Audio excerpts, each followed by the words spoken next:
Welcome back to another TISM report, and a lot has happened since I made one of these before. I've been mostly just focusing on working on the FCK Maxim, so I can hopefully get it done in time for the date that I'd like to put it out. You know, cleaning up my garden as it starts to become fall, out of town and hanging out with my brothers. I've been very busy, and while I was busy, a new topic, a new hot thing hit the art commentary community, and I've only been able to keep up with bits and pieces of it, so I'm going to try and condense as much of it as possible because it's very clear that people seem to want me involved. Otherwise, they wouldn't keep bringing me up when I'm not involved, claiming I'm doing X, Y, or Z, or rushing to my DMs to message me and complain to me about what Kumo has been doing as if I'm his fucking handler. Contrary to what some of you might believe, Kumo is his own fucking man. He's a big boy, he's a grown man, and he's going to make decisions that I'm not inherently going to agree with. He's going to make his own choices, and that doesn't mean I'm right there with him. The same thing is said for me. I'm going to make my own choices, my own decisions, and that doesn't mean he's right there with me. I don't know if it's that this community has this delusional idea of like what a friendship is, where they think that a friendship means that you 100% agree with everything that person says and does the entire time that you know them.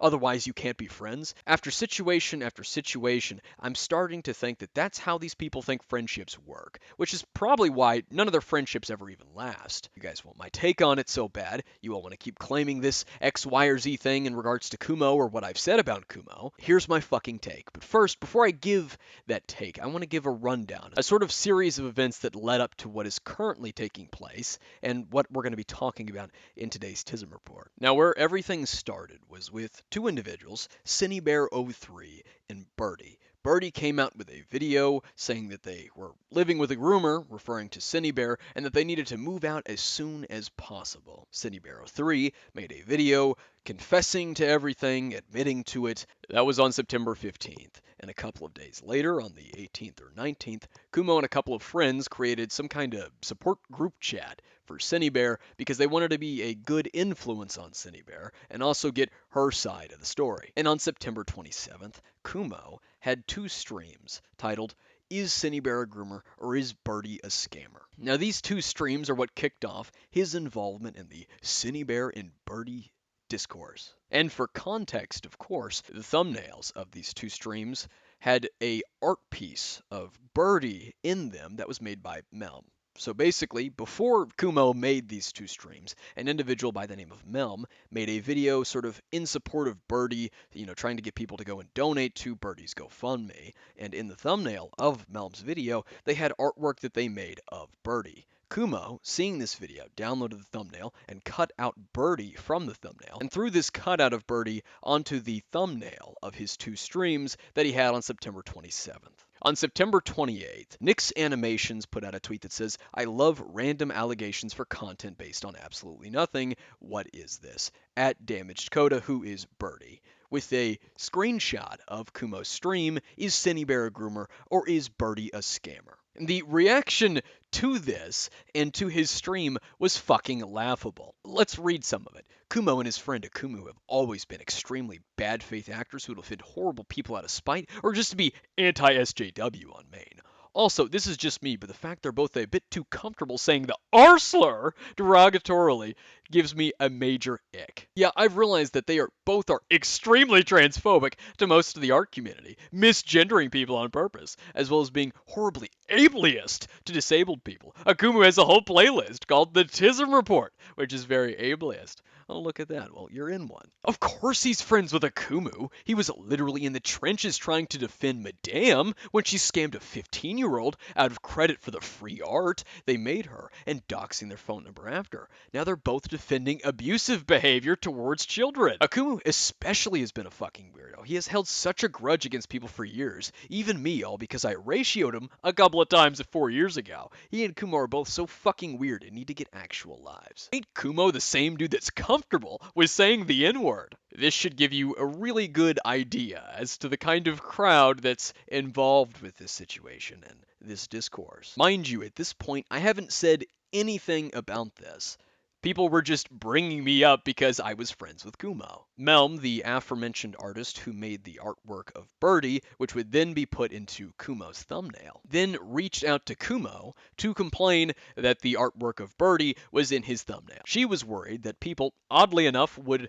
assume that she agreed with Kumo's takes on the situation just because her cropped art was in the thumbnail. It doesn't make much sense, but pretty much nearly anything to do with the art commentary community doesn't make much sense. Paranoia at best. Kumo, being petty, decided not to credit Melm nor to remove Birdie from the thumbnail. So Melm decided to make a video accusing him of art theft and then striking both his streams for the art theft, the copyright infringement, which forced Kumo to have to delete both of them. He could not dispute it. Now, September 30th is when Just a Robot gets into the mix. He actually came to me informing me that he was getting involved and that he was hoping I would make a video and bring up that I was the guy who did the FCK stuff at the start. I don't really know, but he wanted me to get involved. And I said the only thing I know is that Kumo has spoken to Cinny and that people are trying to drag me into it because I and Kumo are friends. Just a Robot then got in contact with Cinny, and those DMs are also out there. There's a couple of streams that I'll link down below that cover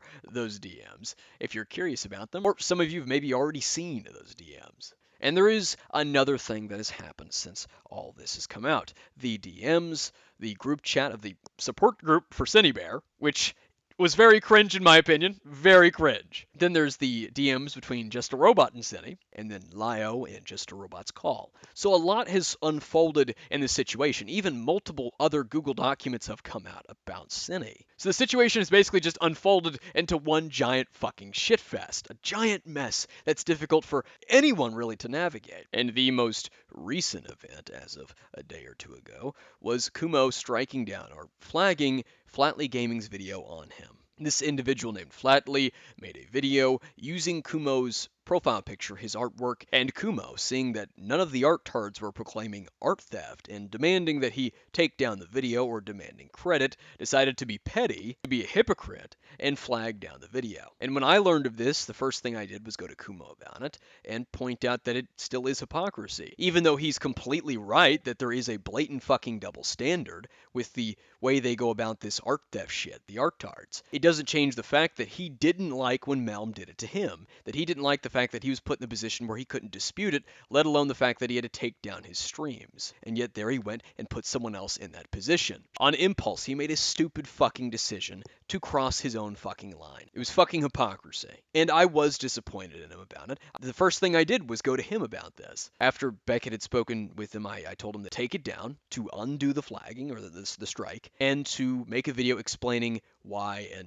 own up to it. Take the L. And then he agreed to do so, but as it turns out, Flatly had already taken down the video that was made on Kumo, so Kumo was unable to retract the strike, the flag. So it's a fucking messy situation. Not only because he crossed his own line, people are less likely going to hear out the fact that he was right on the double standard, but he then went and then partook in a double standard. It was extremely fucking retarded. And I said in All My Demons, as I explained the events, that it would have been objectively better had he made a tweet, a community post, or even a joke in a video simply pointing out this double standard, because it very much is real. For example, one of my favorite art tards, Tark the Wild, who is a member of Cat's Lair, who's constantly using the Kumo cutting shit against Kumo. He was in Melm's comments section telling her good luck and that Kumo is an abuser. He was cheering on Melm for having struck down Kumo, and yet in my comment sections, he's demanding to me that I get Kumo to undo the flag. And mind you, I'm in agreement, Kumo shouldn't have done it in the fucking first place. This double standard that he is talking about,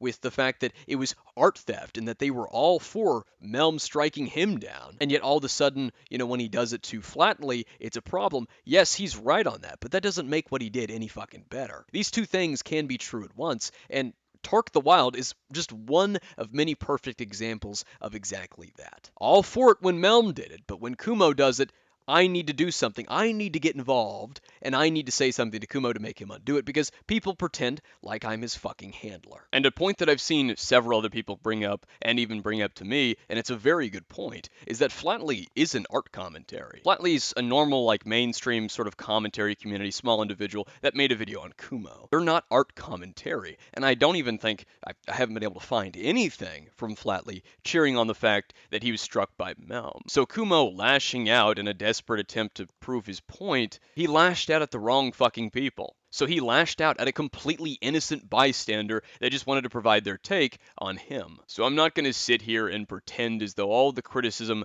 thrown at Kumo is unwarranted and undeserved. The dude made fuck-ups. It would be copium to pretend as though it was all undeserved. And if it isn't really obvious, I don't really care, so I'm not going to sit down and try and deep dive this entire situation. You see, I told people to stay out of it, and I told them not to throw accelerants on it, that the decisions they were making were a bad idea. And I'm not trying to pull an I told you so. I'm saying that they didn't listen, and now the people upset with them want to come whining at me for me to say something, to which they will, of course, also bitch about, because I don't intend on parroting everything one-to-one. The crowd that's involved in this situation is already insufferable as is. The constant language policing is just a start, going on about the N-word, the R-slur, ableism, even Birdie's fucking pronouns. This has strayed far beyond the grooming. In fact, Inno is hardly even talked about. It's mostly Birdie, Cinny, Kumo, and now just a robot, which I find baffling considering the same crowd loves to talk priorities of those they don't like. These people have come yapping to me about Kumo and bringing up politics. This is just one of those things that happens with the art and art-adjacent communities, especially around September and October of the year. Something explodes, and people get so emotionally invested into it, including Kumo. Rationality begins to go out the window. Having been on the receiving end of the angry cryboy mob, I've been there and I've done that. There's so many people that have invested themselves far too much in this situation that they just started spewing out slop. Kumo also included. For a quick example, the call with Cinny and Goblin, where he said just a robot would have raped Cinny. That's a very, very bold claim to make with no evidence and to especially put out in something you're gonna fucking publicize. You need evidence, especially with something as severe as that. Point is, very few can get their shit right, and everyone involved is either doing one of mainly three things. A, lashing out and making themselves look really stupid, but pretending as though it's their opposition that are making themselves look stupid. B, throwing out unsubstantiated claims to look like they have an understanding of what's going on. Or C, have no fucking idea what they're talking about in the first place. A good example of this are the Twitter tards who have been claiming I'm defending Kumo's honor and doing damage control. One of which then proceeded to cry about me noticing woke shit in video games and cried out culture war slop and that I was falling for a grift. And he apparently bitched enough about me behind the scenes that his friend went on to say as much in a video about Kumo. Falsely accusing various commentary channels of being pedophiles for significantly less than what SynniBear has been exposed for, him basically going after random people and making shit up. Him being friends with a culture war loser who is currently doing the world's worst damage control for him as of right now. Now all it takes is one look at his YouTube account or his Twitter profile, and you can understand the disdain in his tone when he said culture war loser. It's because I notice the kind of slop that he likes being put into media. Now when I commented and subsequently popped up on stream to take the piss and get an answer on how I was doing damage control for Kumo, they just dodged the question by saying I was the one actually seething, not them, because I was commenting on the stream and asking for clarification. And then I remembered this guy's whiny voice from a video I had watched far, far before. That made it click in my head. This isn't the first time Moment of Sanity has done something like this. Back when he started shit with Gilded Poo, he said Gilded was victim-blaming Jack's Films just for daring to criticize Jack's Films during his spat with Sniper Wolf. And I pretty much already pre-watched this, and, well, yeah, there's obviously a reason why I'm taking a look at this shit, because it is absolutely stupid. Just prepare yourselves for this garbage. Jack's Films, or Jack Films, or however the fuck it goes, is a giant fucking... Well, you're already starting off strong right here. Yeah, in case you couldn't already tell, just by this absolutely out-of-left-field intro of this video, you can already tell that this video is definitely gonna possess a lot of victim blaming. Okay? Like, that's what we're about to be getting into. Victim blaming, guys. I was victim blaming. Except for the fact that I wasn't victim blaming, and at no point in this video does Weirdo Plague Doctor ever even make one iota of an attempt to ever prove this claim. And it's definitely gonna piss me off. And it's probably gonna piss a few of you guys off too, because, dear God, this shit is going to be absolutely fucking stupid. And not once in that video did he ever expand on how Gilded was victim blaming. Never showed an example of that. Just said that he was. The point I'm making is that the people involved are fucking retarded. They just say things to make it look like they have an understanding of the situation, or to try and rope people in. And that's exactly what Moment of Sanity did by saying I was doing damage control for Kumo, or failing to do damage control for Kumo. Considering he made the claim, he should have something to show for it, and, well, they really didn't in the video, and then when I asked him on stream, he kept dodging the question. So I'm gonna have to go on a limb here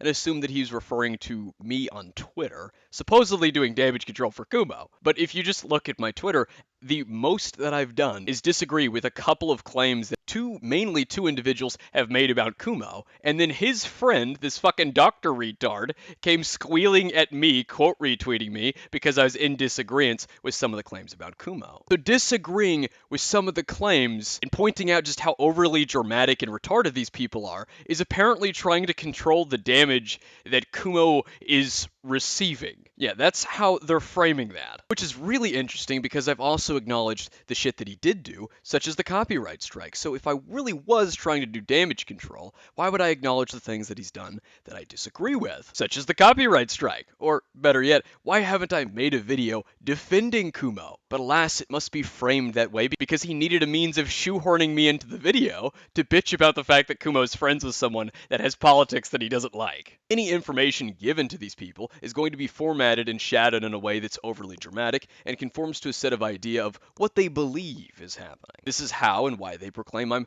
defending Kumo, or white knighting for him, or glazing him, or doing damage control for Kumo. Because I dare to ask people questions on Twitter and then cleared up misinformation that was against Kumo. You're not allowed to say anything unless it's what they are saying. You're not allowed to criticize the other parties if they're deemed a perfect angel. And you're not allowed to correct misinformation. A good example of this being Moment of Sanity, using the same old lie about the cutting situation and his video on Kumo. And, of course, while I could talk about the entire situation revolving around the fact that he coerced a girl into literally carving his name into her thigh, a story in which every single time it's brought up, he continuously keeps changing the fucking story despite the fact that the video clip itself of the entire call still exists. And as of right now, his main thing is basically just telling people to literally harm themselves whenever people bring it up at this point, so it goes to show you just how good of a person that Kumo really is, am I right, guys? And the reason I point this out is because he, ironically, later on in this same video, gets on to Kumo for not doing the most basic of research on the topic he was talking about. At best, you are a fucking moron that is too stupid for the current platform that you have, and at worst, you are just a fucking contrarian that went through every single fucking hoop possible just so that way you could say, well, I'm not like everybody else that actually bothered to do research. And the funny thing is that the only reason why he did bother to do the bare minimum and do his due diligence in terms of research is purely because Jar got involved and Cinny ran to him. Which is a completely valid criticism of Kumo, but if you're going to talk about doing the most basic level of research in regards to someone else talking about something, maybe you yourself should also do research into what you're planning on talking about, especially in your scripted video where you're trying to shoehorn in as much as you can of things that are to do with Kumo, to only then later admit that they have nothing to do with your video. But while I could talk about all that, that really has nothing to do with the situation. It has nothing to do with the overall timeline, because I'm here to set up a timeline of events as to what's going on, and why I do not believe that Kumo is actually, turning coat for any kind of good reasons whatsoever. But if I point that out, or correct it, they tell themselves I'm doing damage control for Kumo. For a comparison, think of the FCK this year, when Doodletone said Mad Libs was doing my dirty work for pointing out the roleplay with an 8-year-old character. It's similar in the sense that people like this must contort what is said to act as though you're saying something else or doing something else entirely. And to be very clear, this is not everything that's happened within the situation. This is why I've been focusing on the FCK Maxim for the past few months, and this is why I haven't wanted to be involved, because it was a mess right from the start. Kumo got involved, made things even more messier, just a robot got involved and made things even more messier. I've watched a couple of videos and I've watched a couple of streams, and it's reached a point where the streamers themselves are doing a far better job at covering this than the people that are sitting down scripting and editing a video. And that's not to throw shade and shit on the streamers. The point that I'm making is there are people that are sitting down scripting and editing a video to talk about this. And then there are people that are off the cuff, no script, just stating their opinion and pointing things out, that are doing a far better job at keeping people informed and pointing things out for the audience. So it's a complete fucking disaster from multiple ends. And that's why I haven't been involved. And that's why this is the only thing I'm going to state on it, because I think all of this is fucking retarded. Everyone involved has been completely fucking retarded, and I especially don't care to entertain the forced dichotomies from a bunch of spurgs. Starting shit with me because you're upset with Kumo and what he's done isn't going to go the way you think. In other news, the FCK Maxim is close to halfway done. There's much to go over, and it's taken so long because it's an info dump. I want to give you all not just an accurate understanding of the events to do with the FCK, but also the surrounding community. Play-by-play of their tricks, deceit, stupidity, and bandwagoning. In a way, it's like my manifesto. Gathered history, examined linearly, so you can see them for what they are.